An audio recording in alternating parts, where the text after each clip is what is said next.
বিসমিল্লাহির রহমানির রহিম। আজ মঙ্গলবার 24শে ফেব্রুয়ারি 2026। থাকছে দৈনিক কলকাতা সংবাদপত্রের শিরোনাম। 12ই মার্চ বসবে ত্রয়োদশ সংসদের প্রথম অধিবেশন। চীনের রাষ্ট্রদূতের সৌজন্য সাক্ষাৎ, সশস্ত্র বাহিনী বিভাগে অফিস করলেন প্রধানমন্ত্রী। ঢাকার 2 সিটি সহ 6 সিটি কর্পোরেশনের নতুন প্রশাসক। দ্রুত স্থানীয় সরকার ও সিটি নির্বাচন দক্ষিণের সিদ্ধান্ত নেবেইছি বলেছেন আনোয়ারুল, এবং ঢাকা দক্ষিণ সিটি মেয়র নির্বাচনের ঘোষণা দিয়েছেন ইশরাক হোসেন। জনগণের সহযোগিতায় ঢাকায় সমস্যার সমাধান করতে চায় বলেছেন আব্দুল সালাম। বহুল আলোচিত এবং সমালোচিত প্রধানমন্ত্রী তারেক রহমানের প্রতিশ্রুতিতে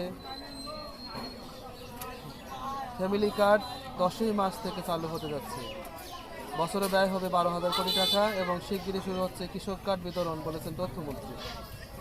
প্রাথমিকভাবে বনানীর করাইল বস্তি এবং পাংশা, পতেঙ্গা, বাঞ্ছারামপুর, লামা, খালিশপুর, চরফ্যাশন, দিরাই ও ভৈরব, বগুড়া সদর এবং লালপুর ও ঠাকুরগাঁও নবাবগঞ্জ।